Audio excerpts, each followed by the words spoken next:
तो दोस्तों हमारे चैनल में आज मैं आप लोगों को पर्शियन एम्पायर में कौन सा रिलीजन फॉलो किया जाता था, उसका सोसाइटी कैसा था, ये सब के बारे में बताऊंगा। मैंने हल्का फुल्का आप लोग को आइडिया दिया था कि कौन से रिलीजन को एंशिएंट पर्शियन के लोग फॉलो किया करते थे, लेकिन आज मैं थोड़ा आप लोग को ज्यादा डिटेल में डिस्क्राइब करूंगा। तो सबसे पहले मैं ये बता दूं कि कुछ आर्यन ट्राइब, आर्यन थ्योरी तो आपको पता ही है, एक फेमस थ्योरी है कि आर्यन का एक ग्रुप था जो पूरा दुनिया में फैल गया। अभी मैं उस पर नहीं जाता हूँ क्योंकि अभी मैं फिर टॉपिक से फिर लाइन बाहर चले आएगा। तो अभी मैं सिर्फ इतना बता दूं, कुछ आर्यन ट्राइब जो ये आर्यन थ्योरी है कि आर्यन डायस्पोरा जो होता है कि आर्यन लोग का एक ग्रुप जो सेंट्रल एशिया के आसपास रहता था, उन लोग क्या हुआ पूरा दुनिया में फैल गए। तो ये थ्योरी के बेस पे आर्यन लोग को अलग अलग लोग आर्यन अपने आप को क्लेम करते हैं। तो असल इसका क्या फैक्ट है, इसका पर कभी मैं एक वीडियो लेकर आऊंगा। अभी पहले ये बता दूं, अभी जो आज का टॉपिक से जो रिलेटेड है कि कुछ आर्यन ट्राइब जो थे वो ईरानियन पेनिनसुला में जाके सेटल हो गए और आर्यन लोग पॉलीथिस्टिक रिलीजन फॉलो किया करते थे। तो उन लोग वहां गए तो अपने साथ पॉलीथिस्टिक रिलीजन को भी लेकर चले गए, मतलब एक से ज्यादा देवी देवताओं को पूजना। पॉलीथिस्टिक रिलीजन, मोनोथिस्टिक मतलब एक लॉर्ड को, एक गॉड को पूजना। तो उन लोग का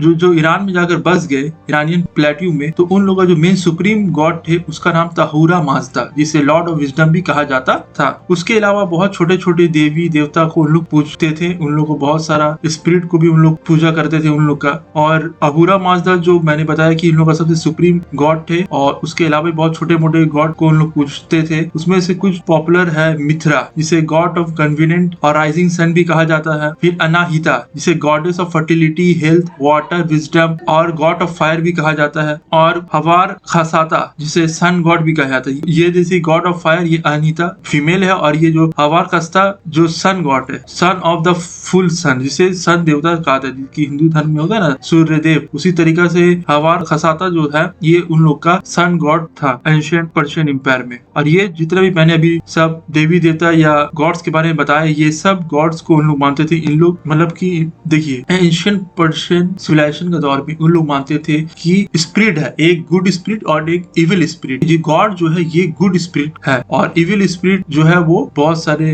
रिलीजन में हम लोग बोलते हैं इविल स्पिरिट। जो गॉड हुआ करते थे उन्हें माना जाता था कि ये गुड स्पिरिट है, और इसका अपोजिट इविल स्पिरिट जो कि जिसका काम रहता है क्योस मचाना, आदमी लोगों को परेशान करना। तो अहूरा माज़दा जो थे लोग सुप्रीम गॉड, ये माना जाता था जितने भी गुड है, जितने भी अच्छाई का काम अच्छाई है, ये सब अहूरा माज़दा का है। तो इन लोग क्या करते थे, वर्शिप भी करते थे, और वर्शिप में इन लोग यज्ञ करते थे। देखिए एंशिएंट वैदिक कल्चर में अगर आप देखिए तो उस टाइम में भी यज्ञ किया जाता था। उस टाइम में उतना ज्यादा मंदिर नहीं आपको मिलेगा, लेकिन उसी तरीका से सेम कल्चर आपका जाकर जो एंशिएंट पर्शियन सिविलाइजेशन में जो लोग थे वो लोग भी यज्ञ करते थे, यानी कि आग को जला देते थे, उसी को पूजते थे। तो आज तक जो पारसी लोग है वो लोग आग को पूजते, तो उन लोग आग को पूजना यानी कि उन लोग यज्ञ करते थे अहूरा माज़दा को खुश करने के लिए। और यज्ञ में उन लोग क्या करते थे, एक ड्रिंक होता था जिसको हौमा कहा जाता था, जिसे खास एक पेड़ होता था उससे प्रिपेयर किया जाता था, जिसके बारे में भी बहुत कम इंफॉर्मेशन हमारे पास है। जब यज्ञ के बाद ये जो ड्रिंक है हौमा, इसे पिया जाता था, लोग इसे पीते थे। और तो फायर जो है, इन लोग को जो पारसी लोग जो एंशिएंट पर्शियन लोग थे उन लोग फायर को बहुत सेक्रेट मानते थे। और 1500 से लेकर 1000 BCE में एक पर्शियन प्रॉफिट आते जिनका नाम रहता है जोरास्टर, जिसे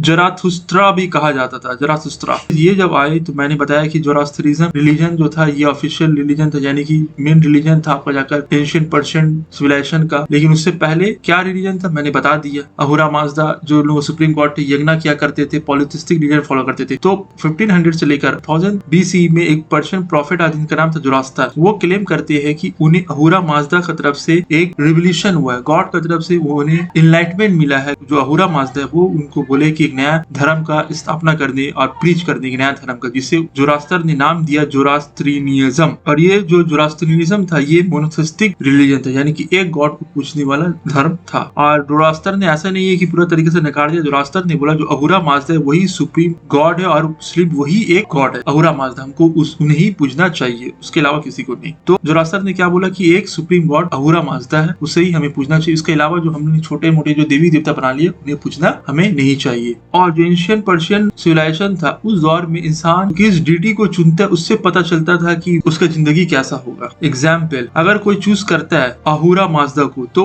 वो अपना जिंदगी जिंदगी को क्या करेगा, वो अपना जिंदगी को डिवोट कर देगा आशा के लिए, यानी कि सच्चाई के लिए, और सच्चाई को कायम करने के लिए, सच्चाई को बोलबाला करने के लिए अपनी जिंदगी को त्याग देगा। और वो हमेशा अच्छा सोच रखेगा, अच्छा बात बोलेगा और अच्छा काम करेगा, यानी कि अच्छा ही करेगा हमेशा। और अगर कोई अंगरा मैन्यू को चूज करता है, यानी कि जिसे ड्रूज कहा गया है, कोई अंगरा मैन्यू को चूज करता है, तो ये भी एक डीटी थे, तो अगर इसे कोई चूज करता है तो वो हमेशा झूठ बोलेगा और दूसरों की जिंदगी को हमेशा तकलीफ और परेशानी देगा, और उसका खुद का जिंदगी क्योस में गुजरेगा। और दूसरों को वो कभी भी सेल्फ फेटफुल नहीं होगा, कभी भी किसी के प्रति ईमानदार नहीं होगा, वो हमेशा हर किसी के प्रति क्रूरता दिखाएगा, वो किसी के लिए रहम उसका दिल में नहीं होगा, हमेशा हर बुराई में उलझा हुआ रहेगा, हमेशा हर बुराई में वो लिंग रहेगा। बताने का मतलब है कि अगर आप अच्छा काम चूज करते हो तो यानी कि आपने अहूरा माजदा का रास्ते को चूज किया, और अगर आप बुरा काम करते हैं, दूसरों को परेशान करते, खुद की जिंदगी को बर्बाद कर देते, हर बुराई में रहते, तो आपने किसको चूज किया? एंगरा मैन्यू। और फिर अगर आप जो ड्यूटी को चूज कर लिए वैसे अगर जिंदगी गुजार ली तो अब मौत तो आना ही है। अगर आप मर गए तो उसके बाद क्या होगा? तो उसके बाद एडिशन पर्शियन लोग तो उन लोगों का मानना था कि जो सोल है, जो ये आत्मा, ये जो रूह है, वो एक ब्रिज से क्रॉस होता है जिसका नाम था चिनवाट ब्रिज। और जो अच्छा काम किया है वो कहाँ चले जाएगा? सॉन्ग में चले, हाउस ऑफ सॉन्ग में चले जाएगा, जिसे पैराडाइज कहा गया। और जिसने अंग्रिया मैन्यू का रास्ता को चुना था और वो हाउस ऑफ लाइफ में चले जाएगा, यानी कि जहन्नुम, नर्क में चले जाएगा। और ये नर्क कैसा होगा? जहाँ पर वो हमेशा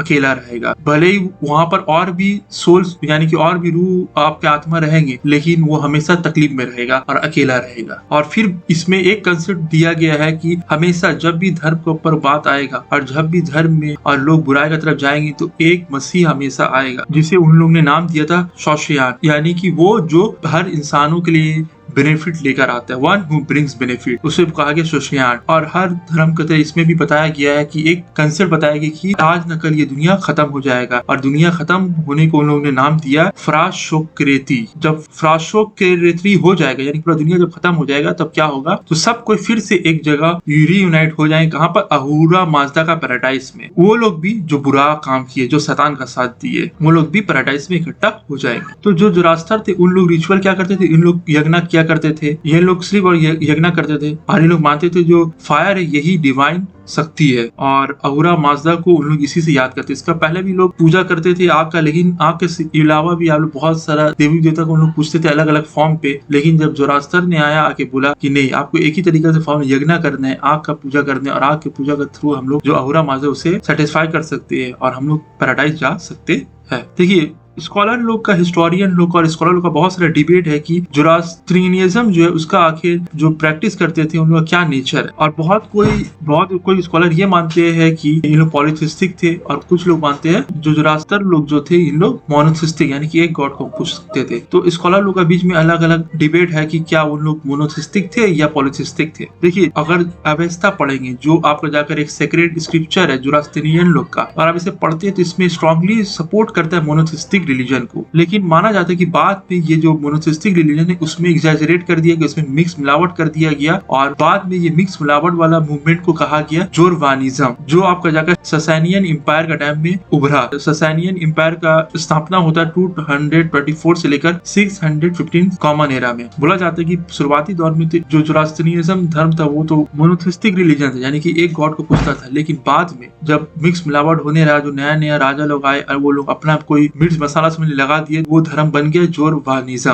और इसका शुरुआत कब होता है? ससानियन एम्पायर के टाइम पे। और हर इसमें भी वही बताया गया जोरास्ट्रियनिज्म में कि आपको गॉड को सुप्रीम वो आपको छोड़ दिया है, फ्री विल दिया है कि आप अच्छाई को चुनते हैं, बुराई को चुनते, जो चीज आप चुनिएगा उसके हिसाब से आपका फैसला होगा। अब देख लेते हैं कि सोशल हायरार्की में कौन कहाँ पर था। फर्स्ट क्लास में कौन आता था, सेकंड क्लास में कौन आता था, और औरतों का स्टेटस क्या था। ज्यादातर तो हमें हिस्ट्री से ये नहीं मिलता कि साइरस जो थे उनको कितना ज्यादा जोरास्ट्रियनिज्म जो धर्म वो कितना ज्यादा उसको फॉलो करते थे या उसका कितना प्रचार प्रसार किए। लेकिन अगर आप बात के जो रूलर आए जैसे दरायस 1 है, जर्जिस 1 है, तो इन लोग को कंफर्म है इन लोगों के बारे में कि इन लोग जोरास्ट्रियंस थे, यानी कि जोरास्ट्रियनिज्म को फॉलो करते थे। और जो सोशल और हायरार्की था पर्शियन कल्चर का, उसमें यह माना जाता था कि रिलीजन बिलीफ के हिसाब से माना जाता था, मतलब धार्मिक मान्यता के हिसाब से सोशल हायरार्की बना हुआ था कि सबसे ऊपर होगा राजा, उसके बाद बाकी कोई होंगे। और जो एशियन पर्शियन कल्चर था उस दौर में माना यह जाता था कि ये जो राजा है ये कोई नमावनी इंसान नहीं है, ये अपने आप राजा नहीं बना, गॉड ने इसे राजा बनाया है। तो समझ लीजिए कि राजा को डिवाइन शक्ति या डिवाइन पावर माना जाता था कि वो जो राजा है वो गॉड का अपॉइंटेड पर्सन है। एक स्कॉलर गुजरे होमा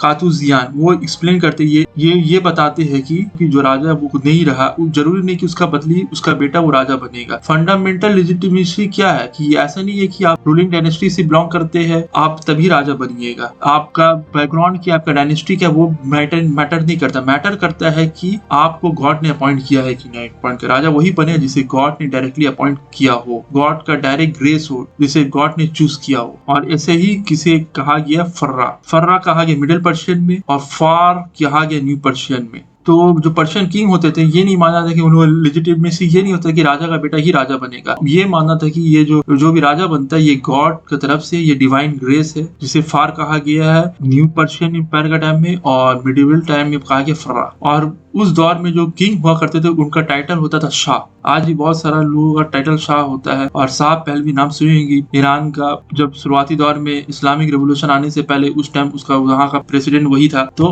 वो जब मैं मॉडर्न वर्ल्ड का हिस्ट्री पढ़ाऊंगा तब मैं ये सब बताऊंगा आपको। तो राजा लोग का क्या टाइटल था, शाह का टाइटल होता था। ईरान में जो भी यानी कि पर्शिया में जो भी राजा बनता था उसका टाइटल शाह होता था। और तब तक वो राजा रहता था जब तक गॉड का कृपा, गॉड का उसका पर कृपा हो। और जैसे ही कोई भी राजा का मान लीजिए गॉड का कृपा उसका ऊपर से हट गया तो राजा को अपना गद्दी छोड़ना पड़ता था। और जब तक कोई भी राजा जब तक अपना पोस्ट पे राजा है तो सबसे जो सोशल हायरार्की में जो सबसे टॉप पोस्ट में राजा होता था और उसका रॉयल फैमिली। उसके बाद प्रीस्ट लोग आते थे, प्रीस्ट को मगाई कहा जाता था। फिर उसके बाद नोबेल क्लास आते थे जिसमें एरिस्टोक्रेट लोग होते थे। उसके बाद मिलिट्री कमांडर्स और इलीट फोर्सेस आते थे जिसमें से पर्शियन, और ये जो मिलिट्री कमांडर और इलीट फोर्सेस थे इन लोगों को कभी कभी पर्शियन इमॉर्टल्स भी कहा जाता था कि इन लोग हमेशा के हमेशा अगर राजा को खुश कर देते थे इन लोग का पोस्ट हमेशा बरकरार रहता था। उसके बाद आता है मर्चेंट्स क्लास, उसके बाद आता है आर्टिशन और क्राफ्ट्स पीपल, उसके बाद पीजेंट्स, उसके बाद लास्ट में सबसे स्लेव्स आता है। और क्लास में भी हायरार्की था। अगर मान ली फर्स्ट क्लास है जिसमें राजा आता है उसमें भी हायरार्की था। फर्स्ट क्लास में जो राजा आता है उसमें भी हायरार्की ये था कि सबसे पहले राजा आएगा, उसके बाद राजा का माँ आएगी, उसके बाद राजा का क्वीन आएगी यानी कि राजा का बीबी, उसके बाद राजा का सक्सेसर यानी कि राजा का बेटा आएगा, किंग का बेटा, जितना भी बेटा हो। फिर उसके बाद किंग का बेटी आएगी, फिर किंग का भाई, किंग का बहन, उसके बाद उसका जैसा जितना राजा का करीब जितने रिश्तेदार है वैसे ही सोशल हायरार्की में वो लोग आएगा। प्रीस्टली क्लास में भी हाई प्रीस्ट और लेजर प्रीस्ट का पोजीशन था। और वैसे ही कि कोई प्रीस्ट सबसे ऊपर पोस्ट में था, कोई प्रीस्ट नीचे पोस्ट में था। और स्लेव्स में भी वैसे ही था, कोई स्लेव्स के ऊपर भी स्लेव्स था, एक स्लेव्स लोग का लीडर है जो दूसरा स्लेव्स को ऑर्डर देता था कि तुमको ये काम करना है, ये काम नहीं करना है। औरत और मर्द लोग एक जैसा काम करते थे। ऐसा नहीं कि मर्द लोग के लिए कुछ अलग काम है, औरतों के लिए अलग काम है। दोनों लोग को जो भी काम पसंद आता था उन लोग अपने हिसाब से कर लेते थे। औरतों को बहुत ज्यादा हाईली रिस्पेक्ट दिया जाता था एंशिएंट पर्शियन कल्चर में। अर्ली एविडेंस से हम लोग को पता चलता है कि जो देवी अनाहिता है उसको बहुत ज्यादा भाग्य की देवी माना गया है। मैंने आप पहले ही बताया कि अनीता को लोग पूछते थे। देखिए औरतें जो होती थी वो लोग सुपरवाइजर का भी काम करती थी। खासकर स्किल्ड और पावरफुल वुमेन जो होती थी उन लोग को टाइटल मिलता था अराशरा, जिसे ग्रेट चीफ कहा जाता था। जो औरत स्किलफुल होती थी, पावरफुल वुमेन होती थी, लोगों को टाइटल दिया जाता था अराशरा। फीमेल आर्टिशन भी हुआ करती थी, फीमेल क्राफ्ट्स पीपल भी हुआ करती थी। बहुत सारे फीमेल लोग अपना शॉप को ओन करती थी, शॉप को सुपरवाइज करती थी, खुद से गुड्स भी बनाती थी, डेली यूज के लिए नहीं बल्कि बिजनेस के लिए। और उस दौर में और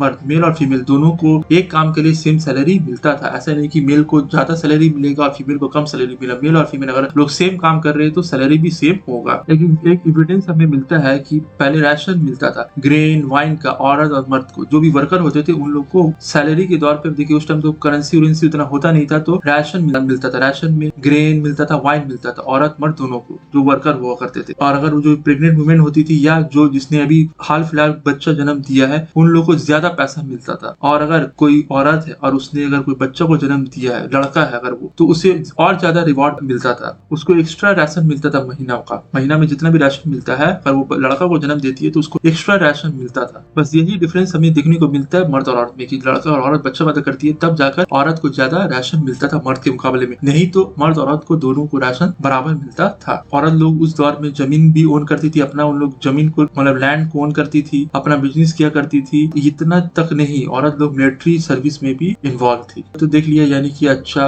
लिबरल सोसाइटी था जो औरत लोग उतना ज्यादा आजादी दिया हुआ था। जॉब्स एंड इकोनॉमी देख लेते कि किस टाइप के लोग जॉब किया करते थे। तो जो किंग था उसी का अल्टीमेट ऑथोरिटी था। किंग जो था वही सरकार चलाता था, वही सब रिफॉर्म लाता था, वही मिलिट्री कैंपेन करता था। मतलब हर कुछ राजा का होता था। राजा को असिस्ट असिस्ट करने के लिए मगाई होता था, यानी कि प्रीस्ट लोग होता था, और उसके फैमिली मेंबर हुआ करते थे, और नॉवेल लोग होते थे। इन लोग राजा को गाइड करते थे और आप समझ लीजिए कि असिस्टेंट प्रोवाइड करते थे। जो मगाई होता था उन लोग का रिस्पॉन्सिबिलिटी था कि रिलीजियस रिचुअल्स को करना, बैंकिंग सिस्टम को ध्यान रखना, और राजा को फ्यूचर में क्या होगा उसके बारे में पहले से इन्फॉर्म कर देना। देखिए मेसोपोटामिया और इजिप्ट में हम लोग ने देखा कि बड़ा बड़ा मंदिर हुआ करता था, देवी देवता के लिए बनाया था, लेकिन पर्शियन लोग मानते थे कि वर्शिप जो है वो कोई एक दरवाजा के अंदर हम लोग को पूजना नहीं करना, गॉड को हम लोग दीवार के अंदर या घर के अंदर बंद नहीं कर सकते। तो उन लोग क्या करते थे, खुले में यज्ञ किया करते थे, वही उन लोग का सीक्रेट काम था। और अगर पारसी रिलीजन के बारे में आप पहले अगर कोई वीडियो देखे होंगे तो वहां पर हमेशा एक आग जलता हुआ रहता है, कभी भी आग बुझेगा। आग बुझने का मतलब दुनिया खत्म। तो जो भी पारसी रिलीजन फॉलो करते हैं, अगर आप उनसे पूछिएगा, उन लोग हमेशा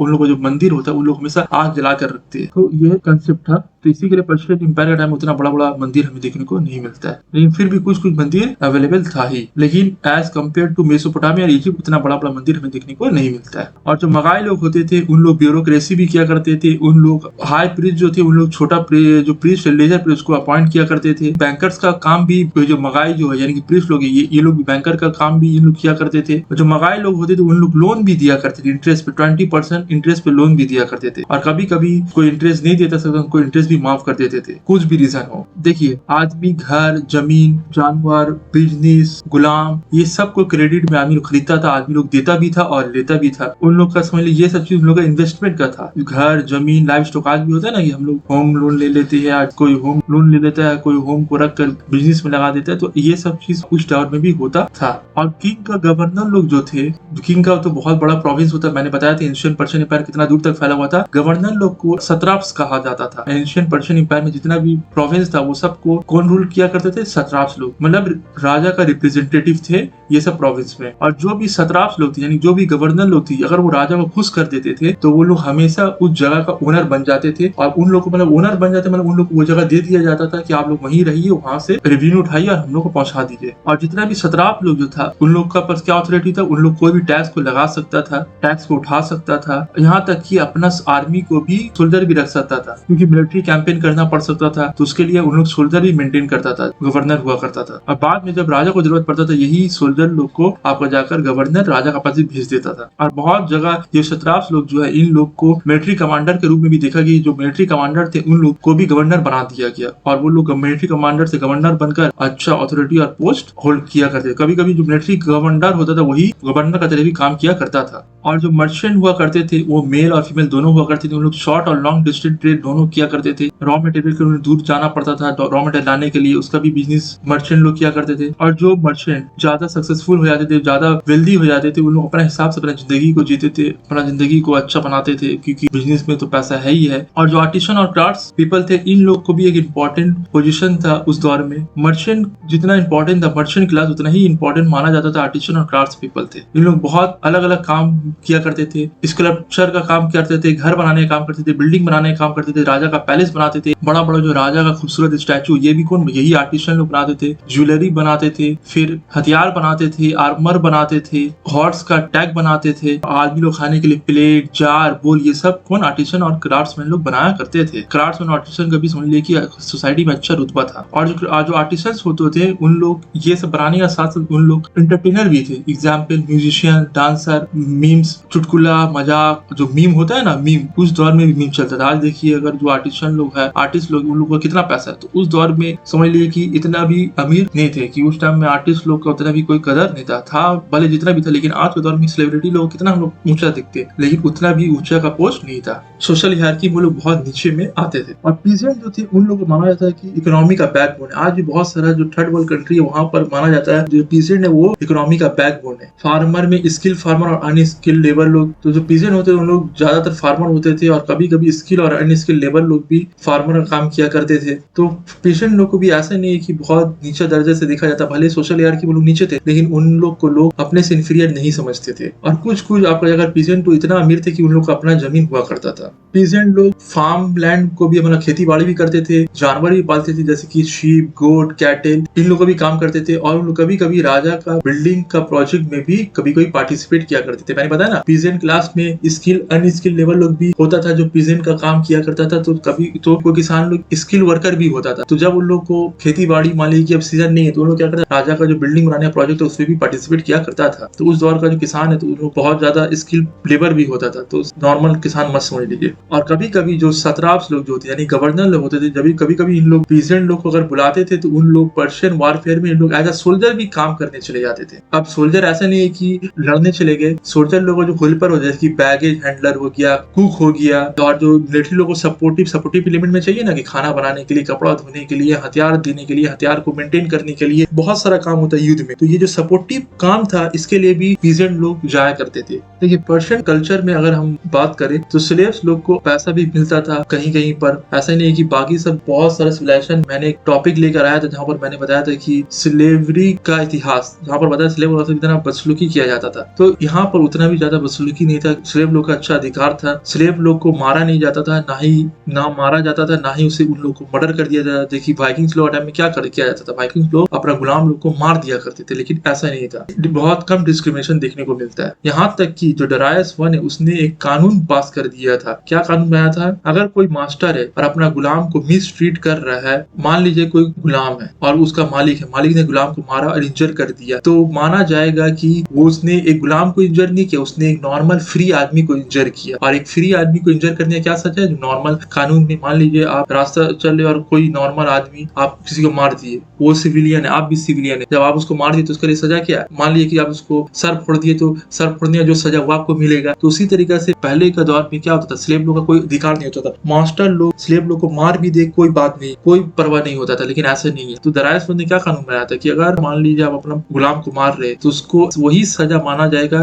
उसने एक फ्री पर्सन को मारा, फ्री पर्सन को मारने का क्या कानून के हिसाब से जो सजा है वो मिलेगा। तो गुलाम लोग को आप मार नहीं सकते, ना ही इंजर कर सकते। स्लेव लोग को जो भी उन लोग काम करते थे उन लोग को उसका लेबर मिलता था, उन लोग को रहने का घर मिलता था, कपड़ा मिलता था, और उन लोग एक अच्छा जिंदगी जिया करते। पर्शियन इंपायर में, अकैमेनिड इंपायर और ससानिड इंपायर में जो स्लेव्स था उन लोग का हालात बहुत अच्छा देखने को हमें मिलता है। उस दौर में अगर कंपेयर किया जाए एंशिएंट वर्ल्ड में गुलाम लोगों के साथ जो सलूक हो रहा था उस हिसाब से पर्शियन इंपायर में बहुत अच्छा सलूक देखा गया है। इकोनॉमी जो था वो एग्रीकल्चर पर बेस्ड था, barley, lentils, beans, fig, grapes, sesame, seeds, flax, ये सब उन लोग एग्रीकल्चर यानी कि उगाया करते थे, उन लोग का मेन क्रॉप्स था। और ये ट्रेड हुआ करता था अकैमेनिड और ससानिड इंपायर लोग का एक एंड से लेकर दूसरा एंड तक, जहाँ तक इंपायर फैला तो वहाँ पूरा होता था। कभी कभी दूसरा इंपायर से भी इन लोग बिजनेस किया करते थे। आज का मॉडर्न डे इंडिया हो गया, इंडियन कोस्ट हो गया, इंडिया का जहाँ पर बॉर्डर था वहां तक भी बिजनेस होता था, फिर टर्की का कोस्ट तक होता था, लेवांट, इजिप्ट, यहाँ भी बिजनेस हुआ करता था। डरायस वन के टाइम में रास्ता को बनाया गया बहुत अच्छे से ताकि बिजनेस अच्छा से हो सके, ना ही सिर्फ रास्ता, रोड का रास्ता को, जमीनी मार्ग को तो अच्छा से बनाया गया, यहाँ तक कि मैरीन टाइम ट्रेड भी बहुत ज्यादा फ्लरिश हुआ डरायस वन के टाइम पे। डरायस वन ने एक कैनल बनाया था इजिप्ट में 500 BCE में, जो नाइल रिवर को कनेक्ट करता था रेड सी से। इससे क्या हुआ, ट्रेड को और मजबूती मिला, ट्रेड और फ्लरिश हुआ। लेकिन बहुत सारे ग्रीक हिस्टोरियन लोग ये क्लेम करते हैं कि ये जो कैनल के बाद जो लोग करते हैं, जो डरायस वन ने बनाया था, ये कभी कंप्लीट हुआ ही नहीं था। तो ये हिस्टोरियन लोग का डिबेट है, उसमें हम लोग नहीं जाते हैं। तो मैंने बताया है इससे पहले कि एंशिएंट पर्शियन इंपायर एक यूनिफॉर्म लॉ के तहत रूल किया जाता था कि ये राजा ही पूरा जितना भी बड़ा इंपायर है राजा ही उसको रूल करेगा, और राजा जो कानून निकालेगा उस हिसाब से ही सब, जितना भी, भले आप किसी भी कल्चर को मान लीजिए, आप इजिप्शियन सिविलाइजेशन के लोग हैं या बेबीलोनियन सिविलाइजेशन के लोग हैं या आप इंडस वैली के लोग हैं, आप कोई हो, अगर आप अकैमेनिड एम्पायर या पर्शियन एम्पायर के अंदर आते, अधीन आते, तो आपको पर्शियन लॉ एंड ऑर्डर को मानना पड़ेगा। तो एक सिंगल गवर्नमेंट होने के कारण ट्रेड प्रैक्टिसेस में कोई भी ब्लीच नहीं था, यानी कि कोई भी कमी नहीं था, फेयर ट्रेड प्रैक्टिस हुआ करता था, लोग धांधलीबाजी नहीं करते थे। एक स्टैंडर्ड वेट और मेजरमेंट का एक स्टैंडर्ड यूनिट सेट कर दिया था, वही यूनिट के हिसाब से लोग पूरा जितना भी बड़ा पर्शियन इंपायर था, जो भी एरिया पर्शियन इंपायर के अंदर में आता, वो लोग सब एक ही वेट और मेजर को, एक ही यूनिट को फॉलो करते थे, जिससे क्या होता था, धांधली होना बहुत ना का बराबर हो गया था। और चोर लोग से बचने के लिए भी पूरा तरीका से एहतियात बरता गया था। हर जगह आपको जाकर राजा का सिपाही लोग मौजूद होते थे ताकि कोई भी व्यवहारी को, रॉबर्ट्स, चोर लुटेरा लूट ना ले। डरायस वन ने क्या किया, करेंसी को स्टैंडर्डाइज भी कर दिया। पूरा जितना भी पर्शियन इंपायर, वहां पर एक करेंसी फॉलो होगा और उस करेंसी का नाम था डारिक। और बहुत सारे एरिया में कॉइन को मिंट किया जाता था ताकि लोग मतलब यानी कि जो कॉइन उसका इस्तेमाल करे और पूरा एम्पायर में एक ही करेंसी चलता था। तो दोस्तों आज के लिए इतना ही। मैंने पर्शियन एम्पायर में क्या होता था वो बता दिया। लास्ट में एक और टॉपिक छोटा सा लेकर आऊंगा जहाँ पर मैं स्पोर्ट्स उन लोग क्या खेलते थे, उन लोग का क्या कल्चरल एडवांसमेंट था, ये सब के बारे में वीडियो और आएगा और पूरा आपका जाकर पर्शियन एम्पायर कंप्लीट हो जाएगा। और अगर ये वीडियो देख लेते हैं तो आप लोग को बहुत अच्छा कंसेप्ट डॉट क्लियर हो जाएगा और पर्शियन एम्पायर के बारे में अच्छा नॉलेज आपको गेन हो जाएगा। तो ज्यादा से ज्यादा लोगों तक शेयर करिए, लाइक करिए, कमेंट्स करिए और हमारे चैनल को सपोर्ट करते रहिए। Thanks for watching friends.